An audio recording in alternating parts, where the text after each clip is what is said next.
Okay, I'm not sure what's happening.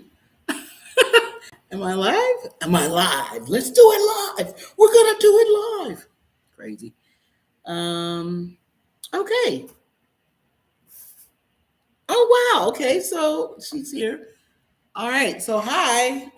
I'm not sure if I'm live. Kelly, can you tell me if I am? I see some of your comments, but I'm not. And by the way, this is my first time doing this, so I'm trying to give it a test before I screw something up next week. Yeah, I don't see anything. You are okay. So hi, I'm Dee. I am. I'm the brown girl from Brown Girls Invest Too. I am testing this now because next week I will be uh, doing a live covering one of two things: either dividend investing or how you look at your 401k. I'm gonna be checking here to see my comments. See, this is a little weird for me. I'd much rather a live face to face, I'm sorry, voice to voice Zoom type meeting, but this is what I got. So this is what I'm going with right now. Give me 1 second. I need to check. Uh, oh my God, there's more people in here. Oh wow. Hi. Oh God, you guys are actually in here. You came in. I was testing and apparently you guys can see this. So Kelly, I'm gonna get you for having me do this, but I appreciate you. So hey guys, thank you very much. I was going to cover some 401k stuff. The reason I'm doing this is because I've noticed when I'm talking to people, they're not really sure about how to look at their 401k. They don't know what's in it and all these kind of things. So I'm just kind of preparing for that meeting. Um, and also, I've had some questions about people wanting to know about dividend investing. So if you guys, since we're here, if you guys have any questions you want to shoot me, I can try and answer them. Let me check the comments. This is a little weird for me, so give me a little bit. Okay, what does this say? Managing. Don't know what that means. Kelly, you didn't teach me this one. Okay, so now, lots of comments here. Hey, Shauna. All right, who else we got? Oh, wow, we got a nice crew here. Uh, Stephanie, hey, girl, hey. Oh, and my perfect Stephen. What? What's a dividend? Oh, okay. Thank you for asking. A dividend is what a company will, not all companies pay out dividends, right? So a dividend paying company will pay out a portion of their profits, right? So they can take their profits and use it to put back into the business. They can use it to grow the business. As I'm saying, they can do research and development, or they can decide that they want to reward you for owning the company. So they will pay out, they will announce what the dividend is. A dividend is basically a payment just for you owning that stock, and they'll pay it out per share. Got to check again. Yeah, I'm going to need a moderator. This isn't working great for me. Um, where am I? I am back in Guadalajara. I actually, I was back in the States 2 weeks ago. Unfortunately, my friend's mom passed away, so I went back to go and help her out. And then I went back to my home in Atlanta for a few weeks, and now I'm back in Guadalajara. All right, what else we got? My son said he likes your view. My son said he likes your view. What does that mean? Oh, that view. Yeah, that's cool. I'm not gonna show you everything. Oh, look at this. Oh God, this is too much happening, guys. This is too much happening. I don't think I'm gonna be able to do this. All right, what else do we have? How do you know if a company pays a dividend or does it not pay one? So maybe I can share a screen. I don't know what you guys use to check out your check out different companies, but one good resource is Yahoo Finance. Or if you have a brokerage account, I will try and show you through Yahoo Finance. And by the way, again, I'm very new to this, so I've got to figure out how to do this, and I'm dodging the sun. I've got too much happening. Oh, maybe if I just do this and go to Yahoo Finance. go here, and then I imagine I can show my screen. I just don't know how to do that yet. All right, NVIDIA pops up. No, I'm going to use it. NVIDIA pays one, but I'm not going to use them. I'm going to use my very favorite, Procter& Gamble. Okay, so now I have to figure out how to get back to this live stream. You guys still got me? Am I still here? I can show you next week? Okay, okay. I don't have to show you now. That's cool. Stop laughing at me. Yes, I'll show you next week. But yes, you can go to, say, Yahoo Finance, and you'll see it'll actually, when you pull up the screen of whatever company you're speaking of, it will actually say forward dividend and yield, or dividend, right? So in this case, for Procter and Gamble, they pay out a dividend of $3.76 per share, right? You may see something in parentheses that'll say, right, in this case, 2.48%. That means that's a 2.48% yield, okay? That has to do with the price of the stock and the price of the dividend. It's a percentage of it, right? And then you'll also see ex dividend date. So in this case, it is October 19th, 2023. That means you have to be an owner of record by that date to receive the dividend for whenever the next payout is. So I hope I answered that. This is getting a little crazy, so I think I'm going to end this very soon. This is making me nervous, really. Yes, I'm taking a risk. And by the way, I thank you very much for everything that you've done. You've made great steps toward your own financial freedom, and you're making great steps. Keep at it. What are the top 3 personal finance mistakes you see frequently? Top 3 personal finance mistakes. One, not being involved in it, right? Not saving for your future. I actually have a buddy, unfortunately, told me when she was 40, I'm sorry, prior to her becoming 40, she said she wasn't saving. And I said, you probably need to start saving, start investing. And she thought that she wasn't going to live beyond 40. And I said, well, what if you do? And she said, I don't think I will. I said, okay. She's 50 now, by the way. So not saving, not starting to save younger, or not saving at all, right? Or not saving enough. I think those are pretty big. I think another one is constantly going into your 401k and taking loans from it. That's opportunity cost gone. And a third one is probably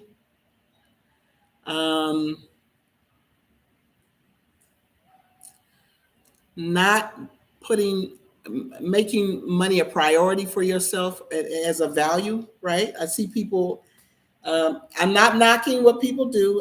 I know what I do, right? I am not a spender, right? I am very much a saver, right? I believe in planning for future things. I don't know what's going to happen, but just in case I am here, I want to be prepared for it. Money is a tool, right? It will allow you to send Johnny to football practice or football camp or something else like that. It'll allow you to send your little girl to gymnastics or swimming, right?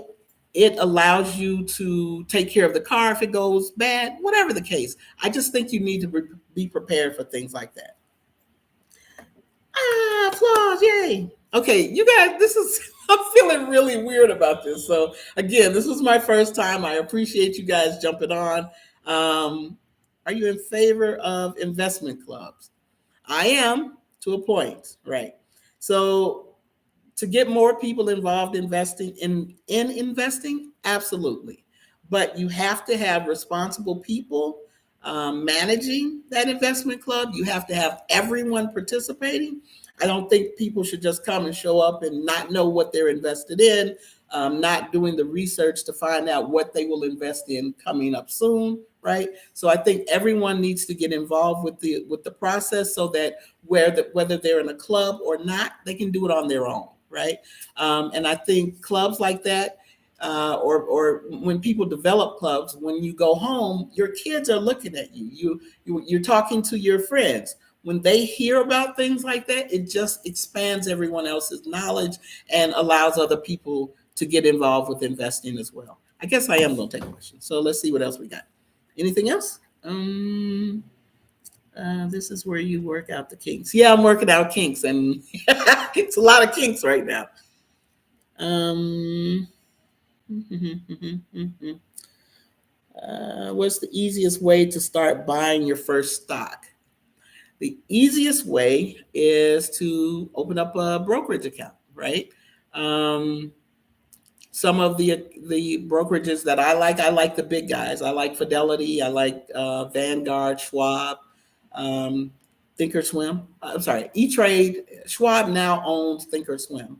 So E Trade, TD Ameritrade was Thinkorswim. So those are the kind of brokerages I like. What I don't like to see people do is I know that they've made it easy with like Robinhood and Webull and stuff like this. Webull is actually okay, but like when I see people just buying things just because they're cheap, that's not why you should buy a stock. The price, they think, oh, I could buy one share of that. That's not how you're going to build wealth. It just isn't. And then you end up with a raggedy portfolio with onesie twosies, and that's not how you invest. Um,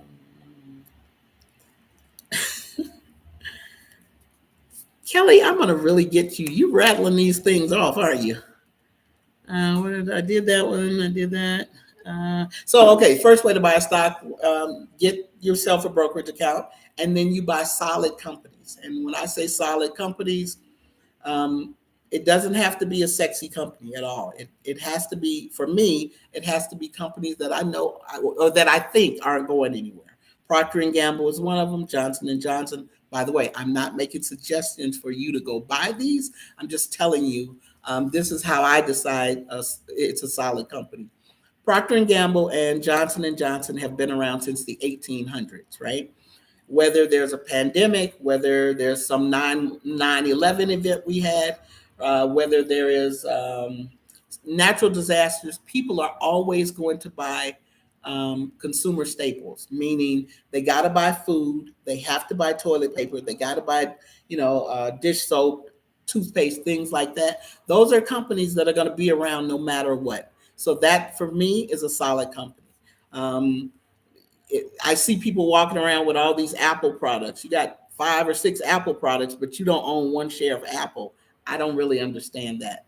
But again, as I continue to speak with people, hopefully they get it from my perspective and consider investing in the company of the products.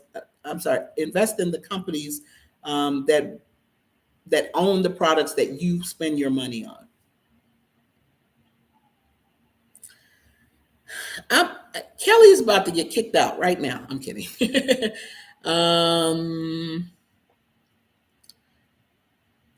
are there stocks that split, or am I making that up? Yes, there absolutely are stocks that split. So some recent ones and very profitable ones have been uh, Tesla, right? Since I think since last year, Tesla split. I'm sorry, since maybe 2 years ago, Tesla has split. I think 2 or 3 times. Apple has split. Um, and by the way, what split means is, say a company is trading for $500 right now, right? And they decide to do a 2-for-1 split, right? So instead of one share being worth $500, they will split the price of that, right? And give you 2 shares of a $250 stock, right? It is the same value. It just allows other investors to be able to come in. So if I couldn't afford to pay $500 for this stock at that price, once they split the stock down to 250, I can now afford to come in at that price level. So it brings more investors into owning that company. So again, there's been a ton of splits along the way. Recent ones, Google and Amazon split. Their splits haven't gone so well because they split it into too many shares for me. Um, so think of it like a pie, right? think of the price of the company, right, as being a pie, and you're just parsing out pieces to different shareholders. That's all that's happening. It's the same value, though. Mm, the things around you in one of your videos, like cereal, toothpaste. Can you talk more about this? Okay, so again, that's that. Those companies are going to be Procter and Gamble. I'm going to take Pepsi for example. Uh, if you think about Pepsi, the company, most people just think it's the soft drink, just Pepsi. It is not. It is Gatorade. It is if you buy oatmeal, they own Quaker Oats, right? Any of the Toes, Fritos, Tostitos, all of those belong to PepsiCo, right? So companies like that, Procter and Gamble owns. If you, I want you to start looking at the things that you buy. Pick up your soap, turn it to the back, and see who owns that. Right? It's if it's a bath product, it's going to be maybe three companies, four maybe. It's going to be Unilever. It's going to be Procter and Gamble. It might be Johnson and Johnson. Unilever, Procter and Gamble. Oh, and it might be Colgate Palmolive. Okay, those are consumer staple companies. That's what I mean. When you go around your house, if you're buying Tide, you're buying Procter and Gamble products, right? Those there's only a few companies in the world, right?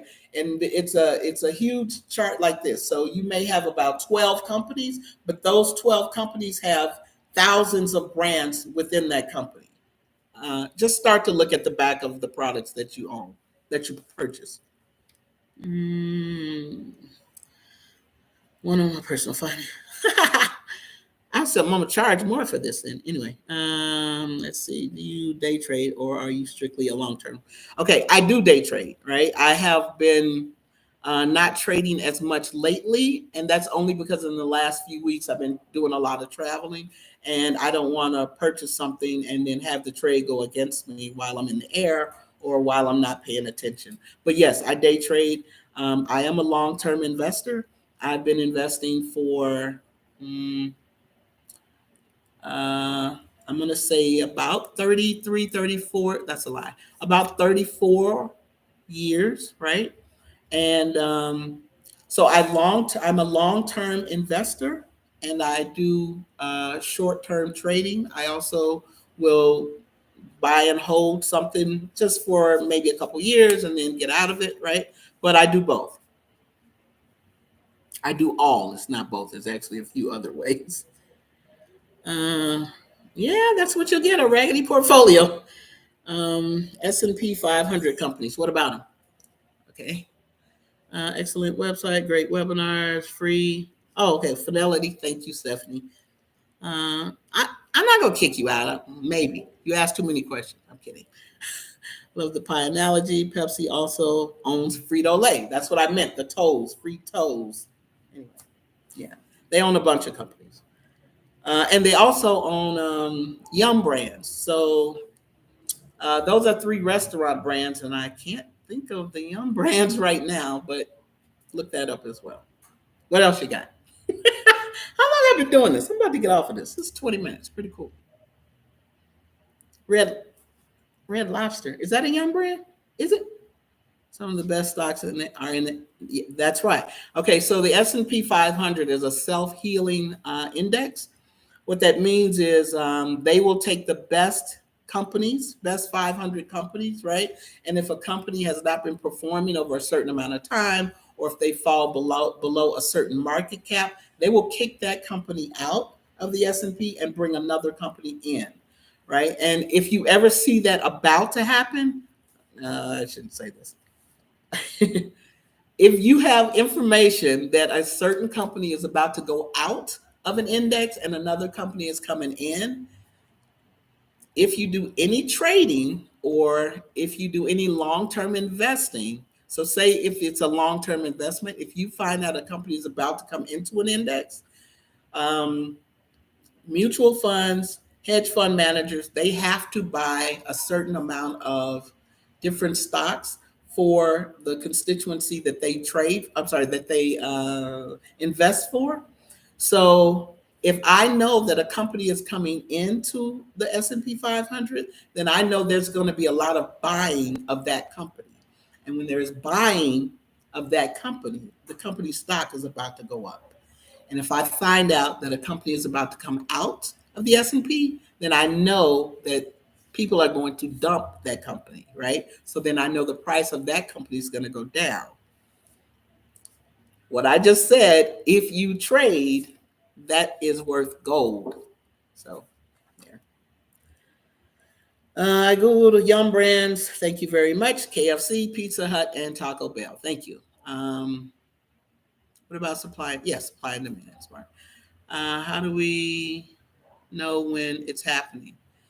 Um, I announcements, right? So I am on financial websites, blogs all the time. So that's how you know company information. They send that information out. But if you're not really into the financial world, you're not going to be not going to really know that it's happening if you're not reading those type of things or if you're not involved in where that information will come from. CNBC News, yes. But let me tell you something.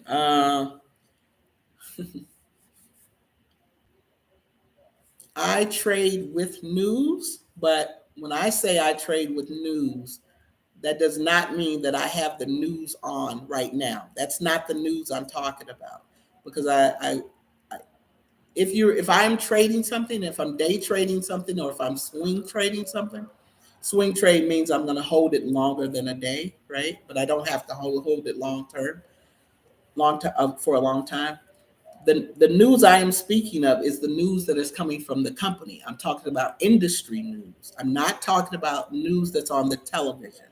News that's on the television will take a while to get to you, right? So that means the information has to come from the company first. I'm sorry. The company has to develop what the news story is going to be. It has to be curated by some people. It has to be picked up by news stations, right? Broadcast stations. And then they have to decide where it fits in the news cycle. By the time that happens, you missed the trade. That's not the news I'm talking about. I trade with industry news. Okay, hope that helps. Mm, I think that's it. Thank you guys. I appreciate you. I got me up. It does help? Okay, good. All right. Now what? What do I do? Kelly, you're the one that got me into this. This has been, no, you've been awesome. Thank you so much. I really appreciate it. She's helping me work through my jitters. I can talk about this stuff all day in front of a crowd that I'm standing in a room with, but I've been having a little bit of trouble doing it on YouTube. So that's been the issue. Oh, like, subscribe, and share if you got any information if you got any value out of what we talked about today. And you know, again, thank you for being patient with me. I hope you do come back to my channel. The information is good that I put out. My packaging, I am working on. My delivery, I'm working on. But I'll continue to try and give you valuable information that will help you and your family move toward financial freedom and be able to get views like this, stay in other countries when you want, travel, whatever, take care of your family, all those things. Thank you very much. Okay, so now how do I get out of this? I got to figure out how to go. Bye. Thank you very much. You guys have a great weekend, okay? I got to figure out how to hang up. Got it.